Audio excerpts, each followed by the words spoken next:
All right, we're good here. All right, guys, thanks so much for your patience. Sorry for starting a little bit late here. Guys, welcome to Hometown Haunts and Hops 2024. Give yourselves a round of applause. Thanks so much for being here. We certainly appreciate it. Thank you. Yep, absolutely. It means a whole hell of a lot to us. So my name is Mike. I'm joined here by my friend Matthew. Him and I co-host a podcast with our friends Andrew and my wife Catherine called America's Hometown Horror. We do that once a week. Kind of jack of all trades horror podcast. And we work with Inebriart to put together this awesome event. And we're excited to be back for year 2. One of the biggest things that we added for this year for the first time was the Hometown Haunts and Hops Horror Film Festival, which kicked off last night. And Matthew, we happen to be joined by the 2 directors of the films that were screened last night at the Hometown Haunts and Hops Film Festival. Isn't that right? Sure are. Guys, let's give a very warm welcome to directors Chris LaMartina and John Campopiano. Guys, give them a round of applause. Thanks for having us, y'all. Thanks, guys. What's up, guys? Welcome to Plymouth. Oh, yeah. It's excited to be here. I know. So, Chris, first time in Plymouth for you, right? Correct. Yeah, I've been to Massachusetts plenty of times, but yeah, not Plymouth proper. Okay. I'm ready to rock. Love it. So I've been waiting my entire life to say that. I thought for sure you might save that one for the after party Yeah, tonight. that's true. With We're definitely going to rock at the after party. Yeah, absolutely. And John, I know as a Rhode Islander, you've probably been to Plymouth a few times before, right? Oh, yeah, I came here a lot as a kid. Spent a lot of time here. Awesome. Okay. Well, we're happy to have you guys. You guys having a good time today or what? Oh, it's great. We're having a fantastic time. Awesome. I mean, lucky to be joined by you guys. And of course, we have John Cassier downstairs, which you guys get to hang out he's next to sitting him next to all us. day. Yeah. Pretty awesome. Another Baltimore guy, actually. Yeah. So that's pretty exciting for me. It's pretty funny. So when we were downstairs getting set up before, and I feel like the room kind of just went silent when John walked in. Everybody was like, "Oh, John's here. The Crypt Keeper's here. Holy shit!" And he walked in, and we introduced ourselves to him. And Matt was just kind of like, it's funny. Kat, our co-host, looked at Matt, and she was like, "Wow, Matt, you look like you were glowing when you got introduced to John Cassier." I was starstruck a little bit, so it was not. I was just like, I'm a really big fan. So, guys, obviously, you guys are here. We're doing a horror director panel. You guys are both filmmakers that have made a number of films that I thoroughly enjoy, and I know Matt does as well, and obviously everybody here in our audience. Chris, you're perhaps best known for the WNUF Halloween special, which we screened last night at Dirty Water Distillery. Give it up for WNUF Halloween special. Oh yeah. Appreciate it. And of course, John, you directed Pennywise, The Story of It, which won the 2023 Fangoria Chainsaw Award for Best Documentary. Give it up for John and Pennywise. That's incredible. So, amongst many other films, I should say. Totally not nervous at all or rambling. Forgive me. So, anyway. You're doing great, Mike. Oh, thank you very much. Thank you. So, guys, I guess talk to me about why do you like making films about spooky stuff, films about horror? What do you like about it? What draws you to it? Am I going? Who's going first? You want to go first? Rock, paper? Okay, ready? Round of 1? Rock, paper, scissors, shoot. Rock, paper, scissors, shoot. Okay, I'll go first? Yeah, you go first. Well, it started for me as like therapy. So I was like tormented by horror films as a kid. Loved them. But when I did the Pet Sematary doc, my filmmaker partner and I, Justin, we went up to Maine to see the filming locations.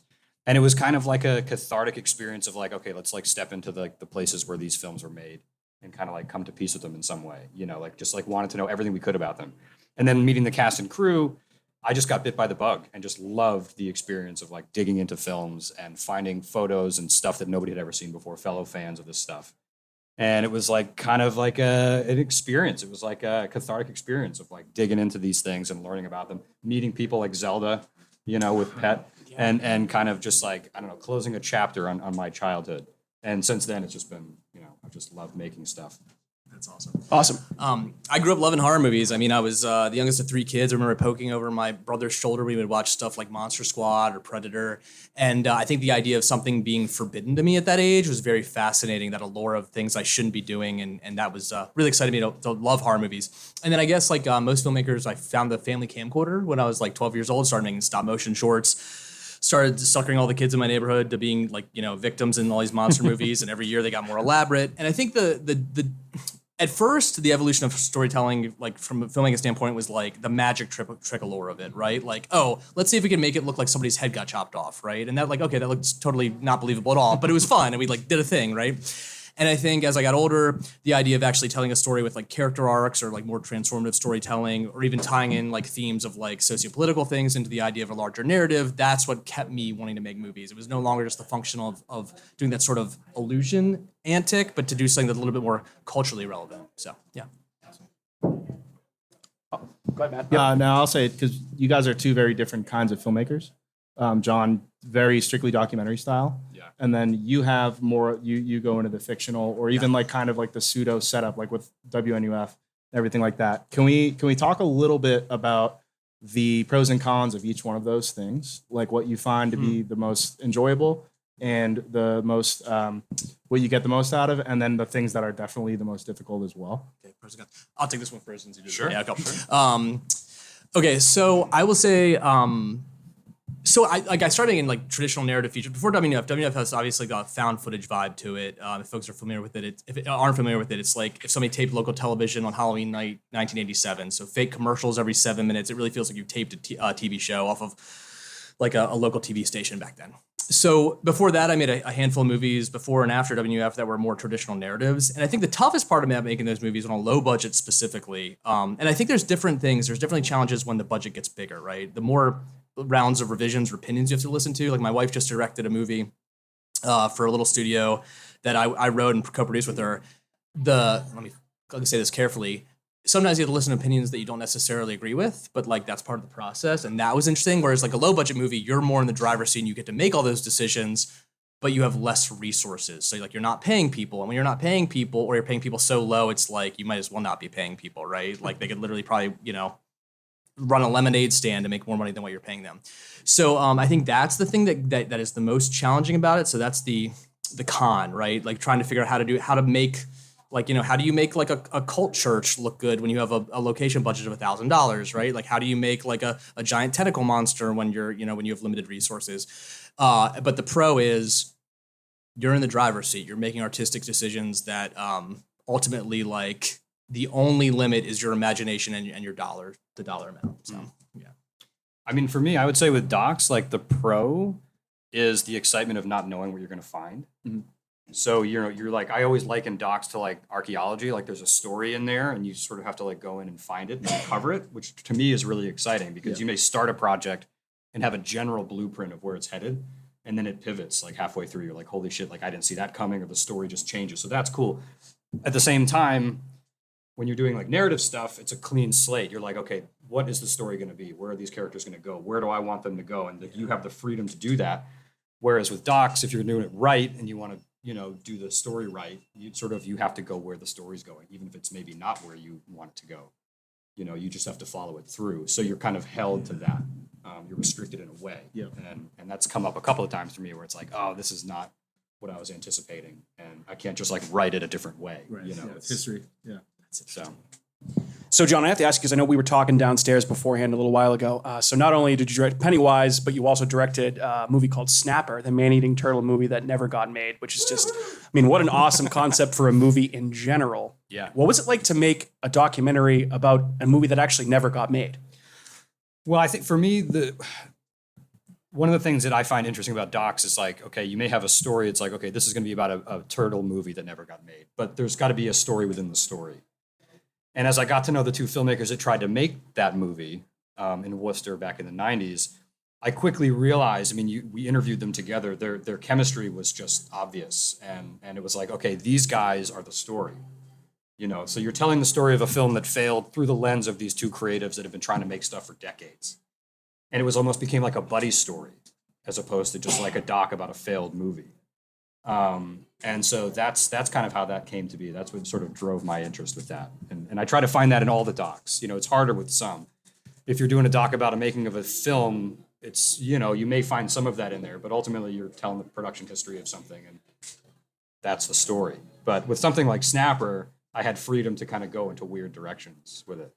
That's awesome. So almost like started as one thing and became another as you went down. Yeah, like I was saying before, exactly. Yeah. That's awesome. Really cool. And I would say, Chris, wanted to ask you a little bit about WNUF. Obviously, we talked a little bit last night at the screening, but did you ever think that WNUF would have the cult status that it has to this day when you were shooting it, when you were making it. It's kind of incredible how it's taken off. No, so and I'll do a little bit longer of an answer than I gave last night, and I think I was feeling a little bit good when we talked last night, so I might have been goofy. But what I'll say is like when we made WNUF, so it's funny. For a while, we were making about a movie a year, right? Every summer, we would get together and make a movie, and hopefully, I'd be editing by the fall, and it would premiere next October, that type of vibe. We were coming up on the first year where we hadn't made a movie, and I was like, well, we should try to figure out how to make like a found footage movie, because we can make a found footage movie quickly, right?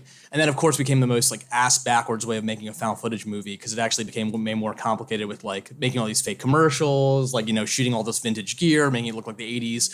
So like making a period piece for a found footage movie already complicated it.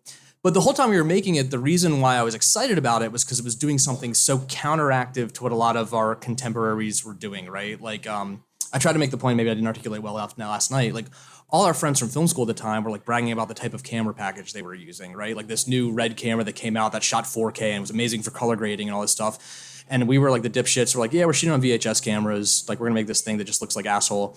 But I was so excited about it the whole time we were making it, that like, and I told Jimmy, my producer, writing partner at the time, like, no one's gonna like this movie, but we're gonna make it anyway because we're really passionate about it. It's like a love letter to like, I mean, at the time I was a couple years removed from working at a government TV station.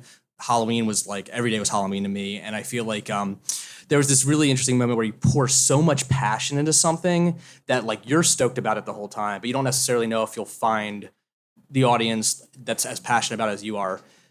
And it's, the magic of it is when we released it, we first released it on VHS only for the first 3 months. So if somebody had to buy it, they had to buy a fucking VHS version, which was really bizarre for a lot of people at the time. This is way before the VHS thing sort of came in vogue in the last like 5-10 years, because it's like 15 years ago now.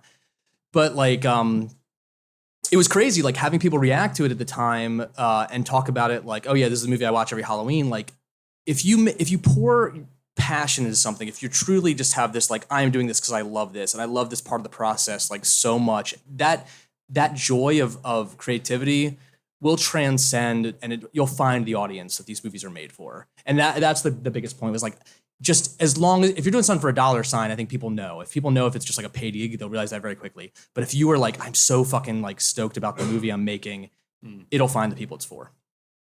Yeah.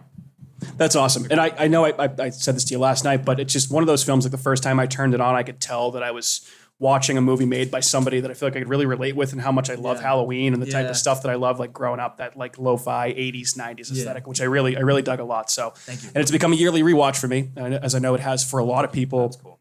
I thought it was really cool that it kind of came up in conversation again this year, because obviously with the success of Late Night with the Devil, another fantastic movie. A lot of people were saying that that's a really good double feature to pair with your movie or a movie like Ghost Watch. So it's happy to see you get the WNUF get the bump with that movie being released. I'm gonna kind of piggyback off what you were talking about. So having this where you basically dove in, this is a passion project. You were just deciding, we're doing this. This is what I love. This is what I want to do. Where did the inspiration come from? What was the idea that you were like, I want to do this, where it's something so like niche and specific? Yeah. Like where did the inspiration come from? What were the things growing up that you were like trying to reach back to? So it was really interesting to talk about like my brother. So something else of 3, I'm an accident. And basically, I mean, it's like true. Literally, my mom has told me this. It's really bizarre. I love my mom. She's great. It's just like she thinks that's funny. So so like I grew up like having those VHS tapes that my brother would tape off TV. And like one of the things with WNF specifically was that the first half hour of the movie is the news, right? And then it goes into the special. But I had tapes. I had this one beloved tape. It was a copy of, it starts with the Michael Caine miniseries of Jack the Ripper. Which probably nobody. Well, thank you. Like you're probably like one of like 10 people that know that. But like, yeah, is it okay? All right, we'll look it up tonight, guys. So and then it went to a version of Evening Magazine, which was like a news story where they talked about, and this actually totally transformed into what we did with the sequel, where they talked about Orson Welles doing War of the Worlds. And it was like a news story about that, like 70 years after the fact or whatever the math was for 1987. And then it was Monster Squad. Monster Squad was one of my favorite movies. So the idea of like those, I watched that tape all the time. But it was, those things didn't exist together, right? Like that wasn't like the movie, but like I thought about that when we were making WNF. So that was like one of the parts. But I'm gonna try to tell this very, very fast because like it's a lot. So we want to make a found footage movie, but like there was like a list of things with found footage movies that I hated, right? And I think what I ended up doing was like writing a list of all the things I hated about found footage movies, and also paired into some Baltimore folklore, or not folklore, history. So really quickly, found footage movies. When messed up things start happening, people keep filming. Isn't that obnoxious when you turn your camera off and react to messed up things? So that was one thing. You go to a video store and you find a DVD with the UPC code on it. Clearly people didn't die in this movie because there's a UPC code. They're selling it. They wouldn't fucking do that if it's real. Third thing is found footage movies, because they feel very like, a couple people, one location, ends up being this whole thing where it's like, it's monotonous to me. I don't really join a lot of found footage that way. I also have a terrible attention span. I talk really fast. I obviously have ADHD. But the thing there was I wrote these things down on a list, and I was like, okay, why are they still filming? Well, maybe they're still filming because they have to keep filming. Maybe there's economics compared to this, right? Like maybe if they don't cut, like there's advertising revenue. So like the idea of a TV broadcast immediately went into it. 2, the UPC code. Well, if we first released the movie on VHS, and just literally the first 300 copies of this movie was just a black VHS tape with a white spine label that just says WF Halloween Special. It's not even fucking box art. Like, it's bizarre. Now, subsequently, we had to actually market it like a real movie, but that was how that first came out. And then third, the monotony. If it was a TV broadcast, you would be able to break it up by quite literal commercial breaks. So like, and that totally ties into the economics of the conceit of the story. Why are they filming this? Because there's advertising revenue. This is capitalism, baby. So basically, like, it all tied in together in that way. And that is how the movie started. But the big Baltimore history there was that really was the starting point was Edgar Allan Poe's house is in Baltimore. And I'm a huge like spoken word Halloween novelty record nerd. I love collecting that stuff. And there was a radio show done from the Edgar Allan Poe house where they did a live seance on the radio back in the 70s. I'd heard about this. It was on the Edgar Allan Poe's house website. I had never been able to find a copy. I contacted them if they found a copy. And they, of course, they said no, it was only on the radio. And I never was able to find a copy, but that was the starting point. Like a televised seance would be really cool. Ghostwatch comes up a lot because people think I saw Ghostwatch, but honestly, I'll tell you, if I ripped off anything, I subconsciously ripped off to give John Kassir some love, the Tales from the Crypt episode, Television Terror. That is way more my influence there. That's great. Yeah. So yeah. Woo! Yeah. That's fair. Awesome, good stuff. Yeah. John, I wanted to ask you, because as a lover of cryptids, when we came to get talking to you, saw that you're making a movie called Sasqua, about the lost Bigfoot film from Massachusetts, and I absolutely love cryptid stuff. So I know that's in post-production right now? Yeah, we're in post-production. That'll be out next year. Okay, So awesome. basically, back in the early 70s, a bunch of filmmakers out of Lowell, Massachusetts made a Bigfoot horror film. They shot it on 35 millimeter. It was grassroots DIY filmmaking at its truest. Took 3 years to make it. They got it into drive-ins and theaters in Massachusetts the summer that Jaws came out. Tough competition. And it played around the country. And then by 78 or thereabouts, it completely vanished. It never had any kind of release. No VHS. Nobody has seen it since. And so this documentary, we found all the people that are still around that worked on the film. And tell the story of Sasqua and what happened to it. So that'll be out next year in time for the 50th anniversary of when it hit. Is that a victim of like destroyed footage? It'll be out next year and you can check it. I do want to ask you though. So you have, obviously we watched Pennywise, the story of it last night. It was fantastic. Thanks. Absolutely fantastic. And then I have seen your Pet Cemetery documentary, which is also fantastic. So clearly a Stephen King fan. Yeah. You read both novels, I imagine, as well. Yep. Too young. Yep. Like a lot of us. Any like other Stephen King stories that you're kind of thinking of maybe gravitating towards, if you're willing to talk about? No, I'm kind of done with Stephen for now. Okay. Happy birthday to him, by the way, today. Happy birthday. No, I've sort of, and not because I'm like adverse to it, just that those were the projects that kind of, yeah. So we're working on other stuff. Okay, cool. Ever met him? Never met him. Okay, all right. Never met him. Interesting.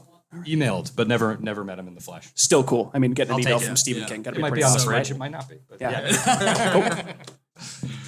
All right.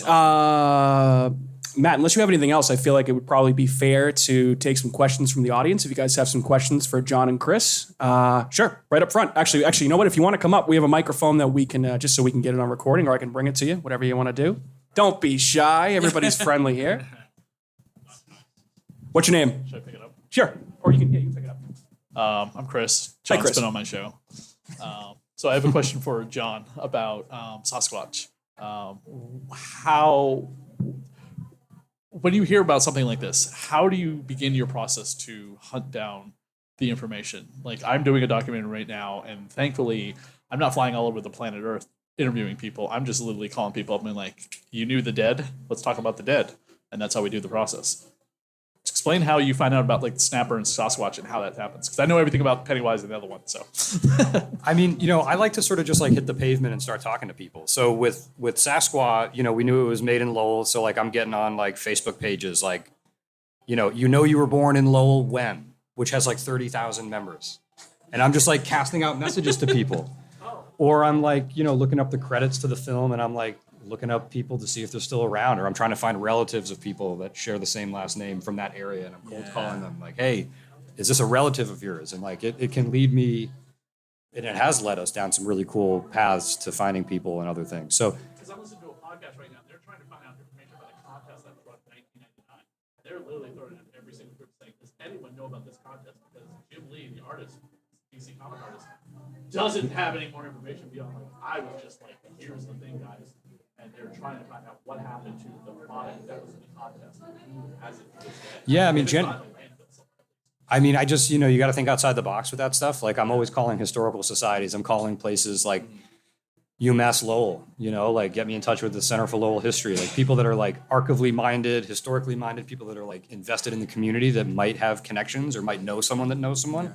You hit a lot of dead ends. I mean, 7 times out of 10, it's like, sorry, I can't help you. But like those 3 times you get a hit can turn into 10 hits and then just suddenly boom, so. I have a question about that though. The movie's called Sasquatch. Sasquatch. Is that like the plural of Sasquatch? Like why? That's what they were going for. I'll leave it there. Okay. All right. I like that. Yeah. No, I've been known to mispronounce some things from time to time. That's okay. He has a speech none impediment. taken. Yeah, no. It's Sasquatch. Yeah. Yep. Yeah. That's cool. Cool. Anyone else have any questions? Questions from the audience, guys? Somebody ask a question, otherwise I'll ask another one. Feel free. Ask another one. Sure. Come on up.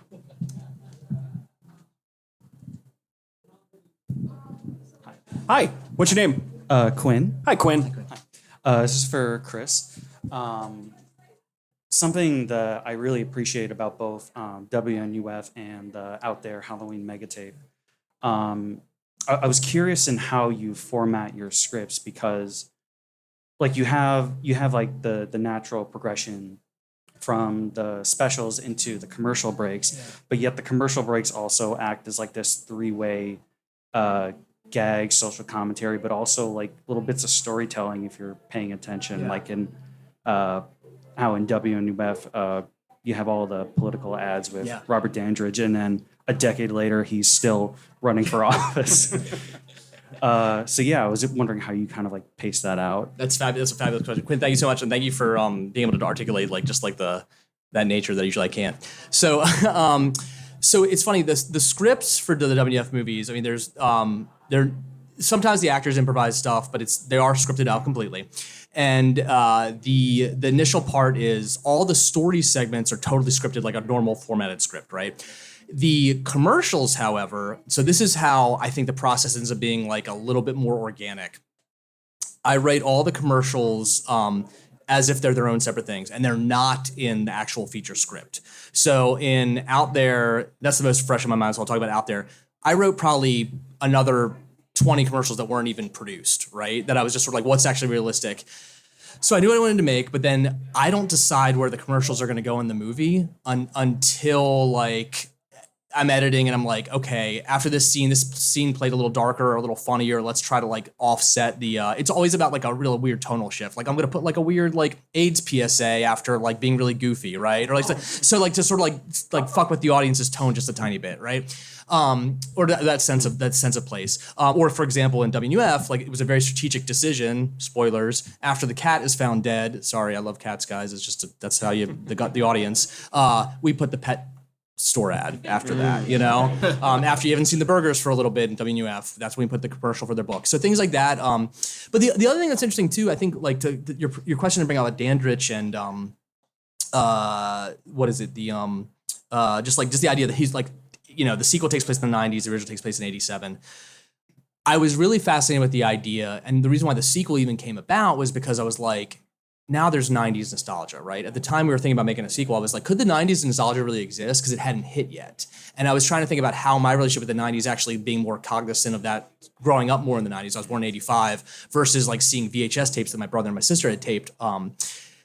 I was like, okay, well, the idea of making a sequel, but almost as if the 90s as sequel to the 80s, right? Like, what does that mean for people like, you know, case in point, like there are people that are governor in the 80s that end up running president in the 90s, like a Bill Clinton, or there are people that were businessmen in the 80s that are now, you know, like former presidents like Trump in 2024 or yeah. So basically, I liked the idea of messing around with that tone and then like hinting at that mythology and really building a landscape of story, like in a way that made it feel like very regional and very local. Like I wanted people to see their own communities in a movie, you know, because I thought that was so important to the overall mythology of the story.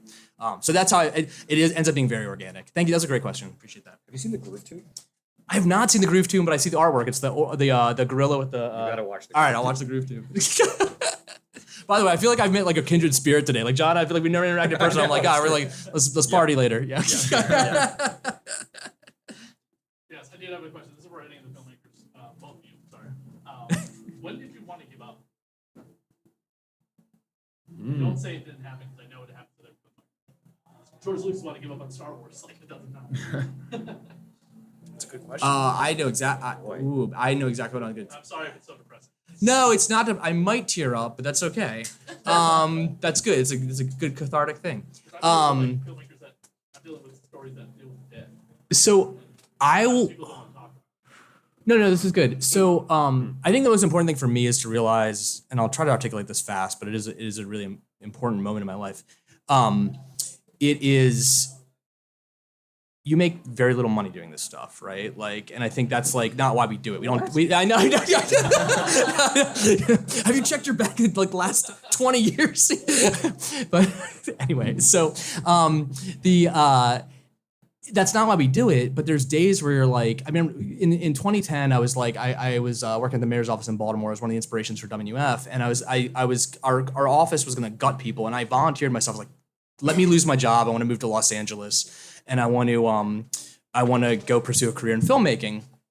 And subsequently, I think that was the best decision that I did not do that, because I think it transformed the idea to make movies, not when I have to pay my rent, or pay my mortgage, I should say, but like because I make movies only when I want to make them. And I think making art when you want to make it is way more impactful than doing something as a for hire done whenever, right? I mean, I can, pay my mortgage with working for a corporation. But in that time period, I'd lost my job, I'd been laid off, chose to be laid off, which is a really stupid thing. And the moment that hit the worst was I was living with my then girlfriend at the time.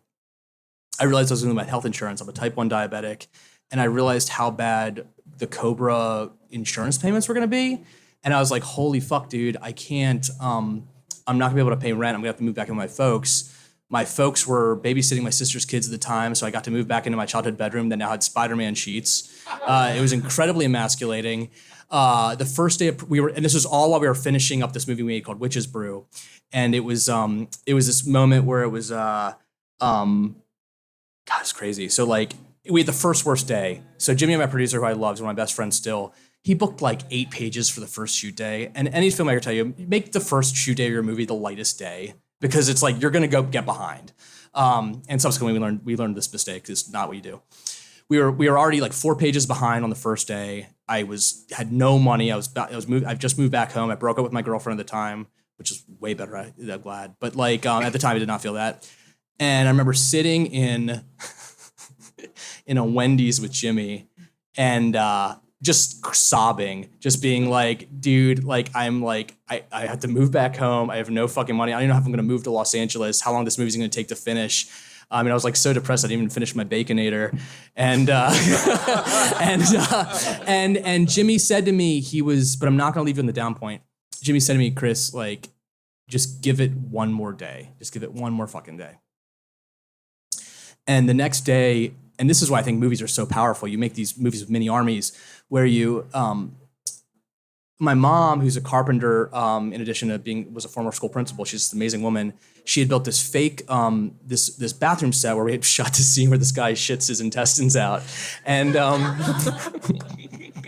And so who's played by Paul Fahrenkampf, who's Frank Stewart in WNUF. Just this is my filmmaking family.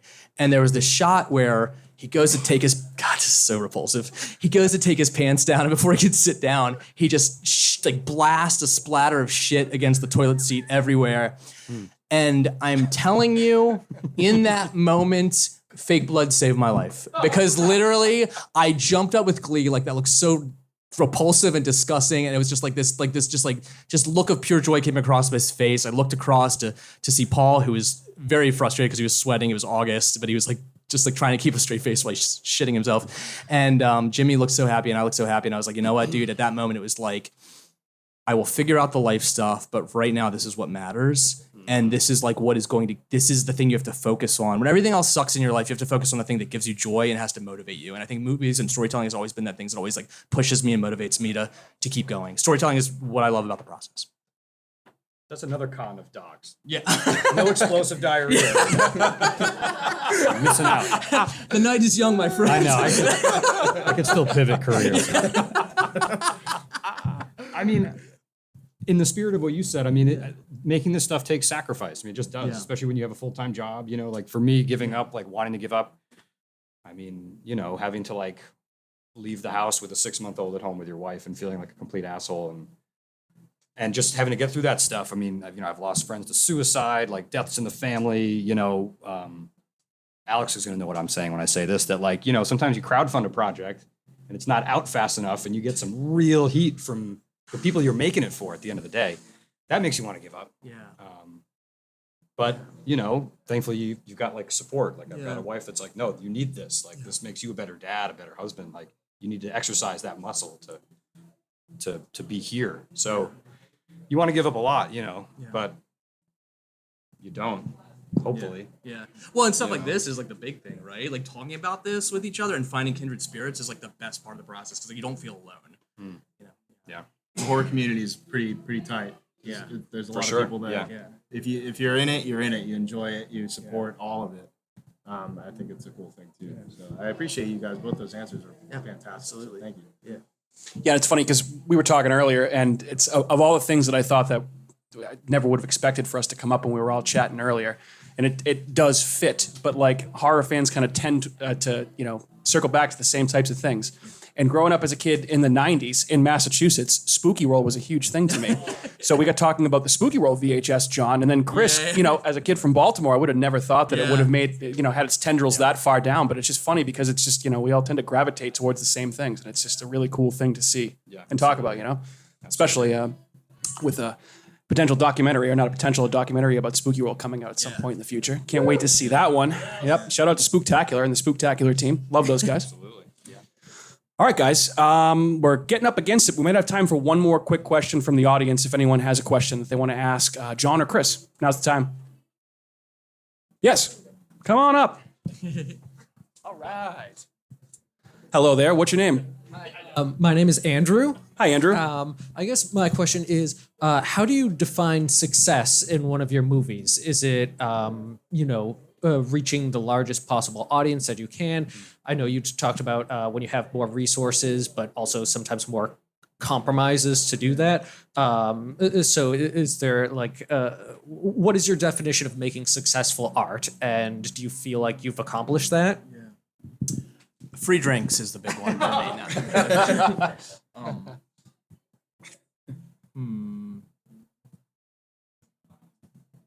Trying to think of a way to answer that that's not cliche. Yeah. No, I think that's where we're gonna go with this. I mean, I think if I'm proud of it and if I'm excited about it, then that's success. I mean, seeing it through. I mean, if there's one thing I've learned about making docs about films that either don't get made or that are lost or whatever, it's hard to make stuff. I mean, the stuff that you end up seeing on your screen or at the theater is such a small fraction of stuff that people try to make. Yeah. So just to get it done is a victory. Yeah.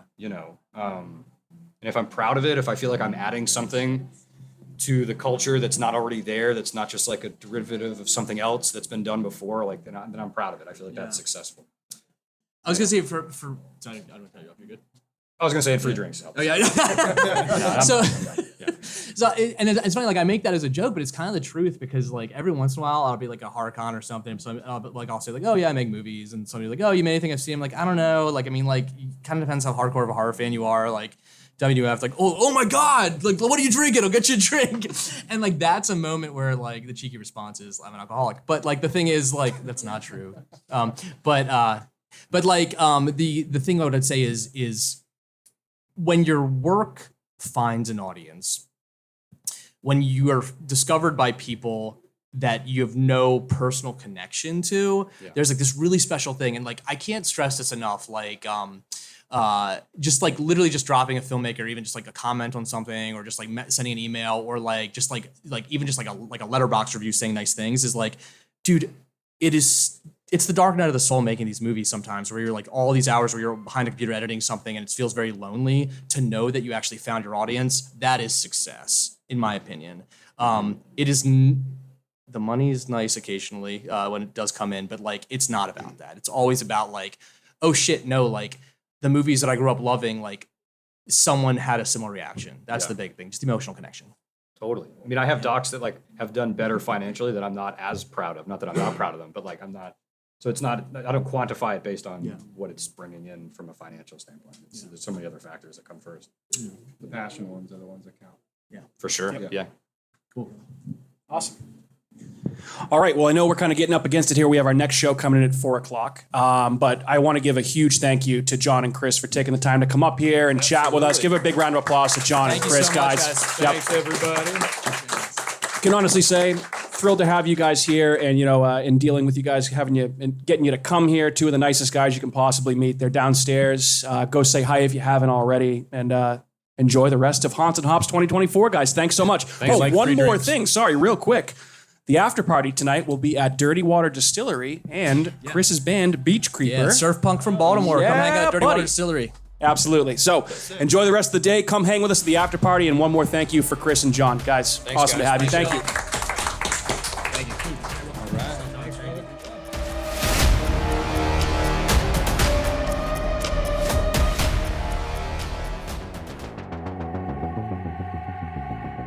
Hey everyone, it's Mike from America's Hometown Horror, and I want to say thanks again for listening to another episode of our show. If you're interested in more local Plymouth podcasts, I'd highly recommend you check out the shows from our friends over on the Inebriart Podcast Network. In addition to America's Hometown Horror, you can find shows from Inebriart, The Old Colony Cast, Bar Talk, Theme Park Legends, and Retro Redoctopus, so head on over and give them a listen.